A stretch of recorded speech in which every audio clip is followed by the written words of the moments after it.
আছি কিন্তু রে, মানুষ কিন্তু এদেশে আছে। মুক্তিযুদ্ধের মানুষের সংখ্যা হলো দেশে 90%।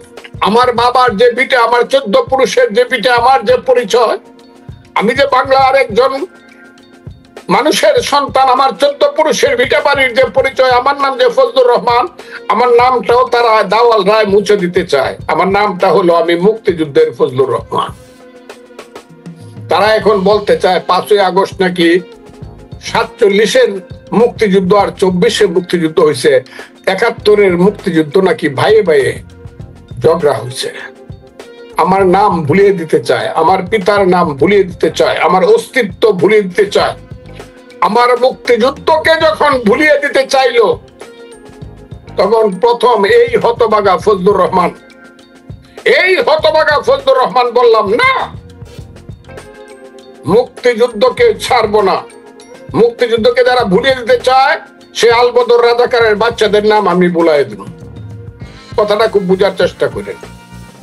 এরা হলো আলবদর রাজাকারের সন্তান, যারা মুক্তিযুদ্ধ মানে না। এরপরে আমার নামে কত গালি হয়েছে গত 2-3 মাসে, বোধহয় কোটিখানেক গালি হবে। এবং সবাই জামাত শিবিরের ছেলেরা যে ইউটিউব বসে আছে, এরা এমন গালি আমাকে দেয় যা পৃথিবীতে কোন মানুষের সন্তান আর একটা মানুষের সন্তানকে এই ধরনের গালি দিতে পারে, সভ্য মানুষের সন্তান আমি বিশ্বাসই করি না। যদি কোনো কারণে কোন মায়ের ঘরে তাদের যে মাই হোক, কোন মায়ের ঘরে যদি তাদের জন্ম হয়ে থাকে, তাহলে আমাকে তারা এই ধরনের গালি দিতে পারেন। আমি কি কইছি? মুক্তিযুদ্ধ যারা মানে না, তারা আলবদর রাজাকারের সন্তান। কারণ আলবদর রাজাকাররা যারা মুক্তিযুদ্ধ মানত না, তো 99% মরে গেছে গা। কাজে এরা শুনছে ওদের বাপের কাছে, ওদের তোর দাদারে গাছ তুললে মেরে ফেলছিল রাজাকার হওয়ার কারণে। ওদের ওই জেদটা আমাদের মুক্তিযুদ্ধের প্রতি রয়ে গেছে। সেই আলবদর রাজাকারের সন্তানেরা মুক্তিযুদ্ধ মানতে চায় না। আমি গত 2 মাস যাবৎ ফাইট করতেছি জীবন মৃত্যুর মুখামুখি হইয়া। আমাকে আপনি আমেরিকা থেকে বলেন, আরেকজন অস্ট্রেলিয়া থেকে বলে, আরেকজন লন্ডন থেকে বলে, সারা দুনিয়ার থেকে বলে, হাজারে হাজারে মানুষ বলে, ফজলু ভাই আপনার সিকিউরিটি নেন, আপনি আপনার সিকিউরিটি নেন, আপনাকে কিন্তু মাইরে ফেলবে। এবং প্রতিদিন আমাকে মৃত্যুর হুমকি দেওয়া হয়, যে কারণে আমি পার্কে 20 বছর যাবৎ হাঁটতাম, আমি কিন্তু গত 3 মাস যাবৎ পার্কে যাইতে পারি না, যাই না। আমার কথাগুলা খুব বুঝবার চেষ্টা করবেন। সেই মৃত্যুর হুমকি নিয়ে সত্য কথাটা, মুক্তিযুদ্ধের সত্য কথাটা বলে যাচ্ছি। কি সত্য কথা? সত্য কথা হলো, আমি বলছি মুক্তিযুদ্ধ হলো বাংলাদেশের মা। মুক্তিযুদ্ধ হয়েছিল বলে মুক্তিযুদ্ধের রক্তাক্ত পেট ছিঁড়ে বাংলাদেশের মতো সন্তানের জন্ম হয়েছে। কাজে যারা মুক্তিযুদ্ধকে স্বীকার করে না, তারা সন্তানকেও স্বীকার করে, বাংলাদেশকেও স্বীকার করে না। মাকে যারা স্বীকৃতি দেয় না, স্বীকার করে না, তারা হইল কুলাঙ্গার। এখন আইসা দেখলাম যে এইসব কথা বলতে বলতে হুমকি দিতে, যখন দেখলো যে না, এক ফজলুর রহমান না, আরো ফজলুর রহমান দাঁড়াইছে, তখন আইসা গলা টান দিয়া বৈষম্য বিরোধী ছাত্র আন্দোলনের যারা এক সময় কইছিল যে মুক্তিযুদ্ধ বইলা কোনো নাই, কোনো কিছু নাই, ওই ছেলেটি মাস্টার মাইন্ড বললো না না না, একটা মুক্তিযুদ্ধ হয়েছিল, এটা মানতে হবে। এখন সবাই বলে ঠেলার নাম বাবাজি। মুক্তিযুদ্ধ নাকি হয়েছিল, শুধু হয়েছিল না, মুক্তিযুদ্ধ যদি কেউ না মানে, বাংলাদেশে তাদের রাজনীতি করার কোনো লিগ্যাল রাইট নাই, কনস্টিটিউশনাল রাইট নাই।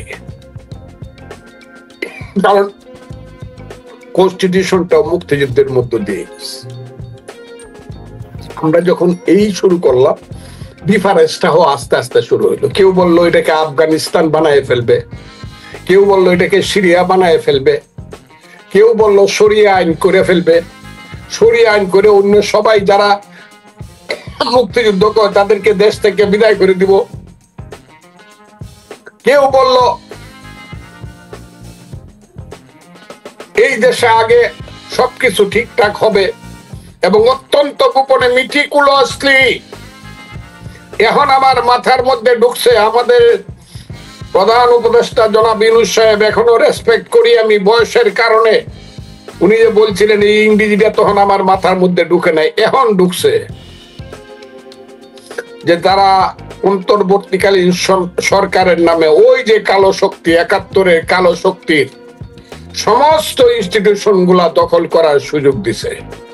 সচিবালয় তাদের দখলে, বিশ্ববিদ্যালয়গুলো তাদের দখলে, সমস্ত বড় বড় ইনস্টিটিউশন গুলো তাদের দখলে নিয়ে এখন বলতেছে আমরা হইলাম মহারাজা, ইলেকশন আমাদের যখন ইচ্ছা তখন করবো, আচ্ছা আগে স্থানীয় নির্বাচন হোক।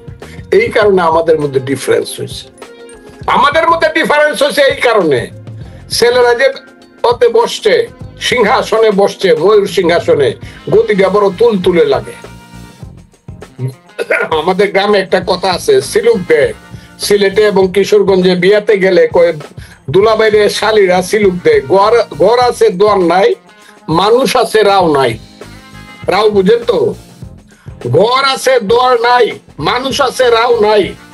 গোপন করলো নিজেকে ছাত্রলীগের মধ্যে, ছাত্র দলের মধ্যে, সমস্ত দলের মধ্যে তারা লুকাইলো, যার ওই দলের স্লোগান দিল। কিন্তু যখন সময় আসলো সব রসুনের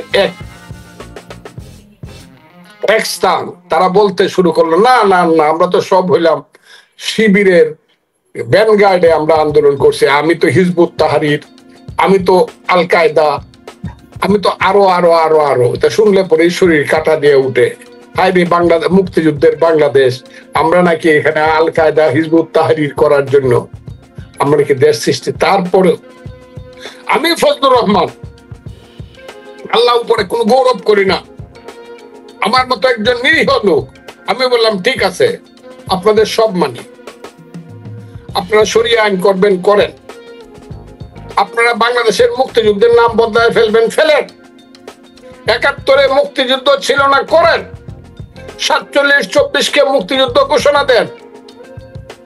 কিন্তু এইভাবে তো হবে না। যদি এটা ঘোষণা প্রতিষ্ঠিত করতে হয়, let us go to the people of the country, মানুষের কাছে যাই, মানুষকে জিজ্ঞাসা করেন ১৮ কোটি মানুষ হলো বাংলাদেশের মালিক।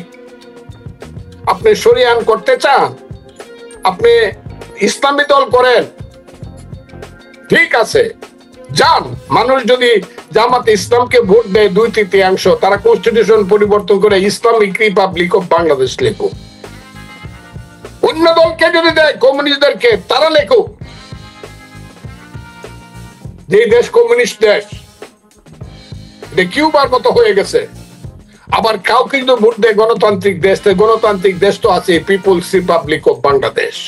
কিন্তু পাবলিকের ভোটের মাধ্যমে আসতে হবে, পাবলিকের রিপ্রেজেন্টেশনের মাধ্যমে আসতে হবে পার্লামেন্টে। যারা মেজরিটি হবে তারা সবাইকে নিয়ে সংবিধান পরিবর্তন করবে। খালি বাক বাকুম করলে চলবে না। আমি একটা নেতা হয়ে গেছে, ৬,০০০ ভোট পাইছে, সর্বশেষ নাকি একটা লোকে ১৩,০০০ ভোট পাইছে। সে এখন বলে যে আমি তো তুরস্কের খলিফা, উসমানিয়া আমলের খলিফা, বাংলাদেশের নাকি উনি খলিফা।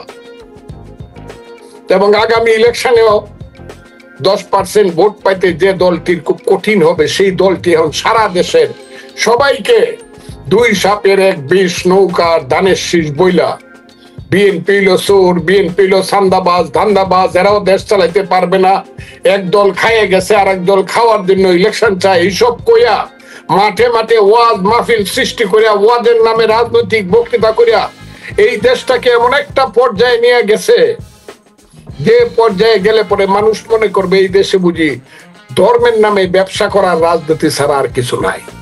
ইতিহাসের যারা কালো শক্তি, তারা তাদের গ্লানিকে ভুলতে পারে নাই, তারা এখন প্রতিশোধ নিতে চায় মুক্তিযুদ্ধের উপরে। তারা মুক্তিযুদ্ধকে নস্যাৎ করতে চায়, বাদ দিতে চায় ৭১-এর মুক্তিযুদ্ধকে। তারা বলতে চায় ৪৭-এ মুক্তিযুদ্ধ হয়েছিল আর ২৪-এ মুক্তিযুদ্ধ, ৭১-কে বাদ দিতে চায়। সেই যে কালো শক্তি, অন্ধকারের শক্তি, তারা ৭১-এর পরাজয়ের গ্লানিকে ভুলে নাই বলে আমার কাছে মনে হচ্ছে রোগটা যেন ক্যান্সার, এবং সেই ক্যান্সারে কিন্তু কত কেমো দিতে হবে, তারপরও রোগী বাঁচবে কিনা আমি জানি না। ৬ মাস আগে জিনিসপত্রের দাম যা ছিল তার চেয়ে এখন কিছু কিছু বাদ দিলে সব জায়গাতেই বেশি। ৬ মাস আগে আইন শৃঙ্খলা পরিস্থিতি পরিবেশ যা ছিল, এখন কোনো আইন নাই, আদালত নাই, বিচার নাই, এখন সব স্থবির। এই স্থবির দেশে এখন বাসে ঘুরে ঢাকা থেকে টাঙ্গাইল যাওয়ার পথে বা উত্তরবঙ্গে যাওয়ার পথে একটা বাসে ডাকাত উঠে তাদের মুখ ঢাকতে হয় না। হাসিনা বলে ডাকাতি করতো মুখ ঢাইকা, এখন কিন্তু মুখ ঢাকতে হয় না। সেই ডাকাতেরা উঠে 3 ঘন্টা পর্যন্ত সমস্ত জিনিস যাত্রীদের লুটপাট করে, মহিলা যাত্রীদের ইজ্জত হরণ করে, তারপরে মামলাও হয় না, পত্রিকাতেও উঠে না। খুব সুন্দর একটা দেশে এখন আছি। এইটা হলো আইন শৃঙ্খলা পরিস্থিতির অবস্থা। আর রাজনীতির অবস্থা হলো ঘরে ঘরে বিভাজন চলছে। এখন ঘরে ঘরে বিভিন্ন মুখী স্লোগান, এখন সব জনে জনে নেতা, এখন সব দলে দলে বিভক্ত। কেউ চাইতেছে জনগণের প্রতিনিধিদের হাতে নির্বাচনের মাধ্যমে ক্ষমতা দেন, কেউ চাইতেছে নির্বাচন এখন দরকার নাই, যারা নির্বাচন চায় তারা গণশত্রু এবং ভারতের দালাল, এখন স্থানীয় সরকার ইলেকশন হোক। আবার কেউ কেউ বলতেছে না, হাসিনা যদি থাকতো তো 25-24 সনে 7ই জানুয়ারি ইলেকশন হয়েছিল, এই ইলেকশনে তো 5 বছর পরে 29 সনের জানুয়ারিতে হইতো, একটু অপেক্ষা করেন না, 29 জানুয়ারির পরে একটা ইলেকশন হোক। আবার কিছু কিছু কালো শক্তি বলতেছে আগে হবে স্থানীয় নির্বাচন, তারপরে সংস্কার হবে, সেই সংস্কারের পরে সম্পূর্ণ সংস্কার করার পরে নির্বাচন। আবার একদল আছে এত যাদের পোষাইতেছে না, তারা বলতেছে না সংস্কার তো হবেই, হাসিনাদের বিচার না করা পর্যন্ত, ওদেরকে ফাঁসিতে তুলে সর্বশেষ বিচার না করা পর্যন্ত ওই দেশে কোনো ইলেকশন নাই, আমরা ইলেকশন হতে দিব না। এই যে ঘরে ঘরে আমাদের মতের পার্থক্য, পথের পার্থক্য, চিন্তার পার্থক্য হয়ে গেছে। কি হবে জানি না। এই দেশে এখন 15 দিনে একদিন যায়, দিন এতই লম্বা হয়েছে যে 15 দিনে একদিন যায়, কারণ এদেশে কোনো কাজ নাই, কর্ম নাই, এই দেশে কোনো ধরনের উদ্যোগ নাই, এই দেশে কোনো ধরনের মানুষের আশা নাই, আকাঙ্ক্ষা নাই, ভরসা নাই, বিপদে পড়লে কোথাও যাওয়ার মতো জায়গা নাই। কাজে 15 দিনও আমাদের কাছে কিছু মনে হয় না। গত 6 মাস আগে যেদিন জনাব ইউনূস সাহেব শপথ নেন, 8ই অগাস্ট 2024 রাত 9:30টার সময়, তার সাথে আর কে ছিল আমি দেখি নাই, দেখার প্রয়োজনও আমি মনে করি নাই। আমি মনে করেছিলাম যেখানে সূর্য আছে, সূর্যের আলোকেই সবকিছু আলোকিত হবে, কাজে অন্যদেরকে আমি দেখার চেষ্টা করি নাই। আমি খুব জোরে একটা হাততালি দিয়েছিলাম। আমার মনে হয়েছিল এতদিনে বুঝি বাংলাদেশের মানুষের আকাঙ্ক্ষার একটা সঠিক পরিণতি হলো 5ই আগস্টের আন্দোলনের মধ্য দিয়ে। কারণ ইউনূস সাহেব হলো বাঙালি জাতির আকাশে একজন তারকা, যে তারকা বিগত 100 বছরের মধ্যে আসে নাই বাঙালি মুসলমানের মধ্যে। আমি এটাও বলেছিলাম আগামী 100 বছরে আসবে কিনা সেটাও আমার সন্দেহ আছে। ওই কথাটা আজকের প্রেক্ষাপটে বসে আমার মনে হয় আমি অতিরঞ্জিত কোনো কথা বলে ফেলেছিলাম। কারণ ইউনূস সাহেব আসার পরে আমি মনে করেছিলাম যে এখানে অগ্রগতির ঢেউ এমন একটা জায়গাতে যাবে যেখানে ডেভেলপমেন্ট এমন হবে যেটা মানুষ চিন্তা করতে পারবে না। এখানে আমরা শুধু শুয়ে শুয়ে থাকবো, আর আমরা মনে মনে যা চাই সবাই মুখের মধ্যে বেহেশতের মতো এসে পড়বে। এই স্বপ্নই আমাদেরকে দেখানো হয়েছিল বা আমরা দেখেও ছিলাম। আমাদের সেই স্বপ্ন এখন দুঃস্বপ্নে পরিণত হয়েছে।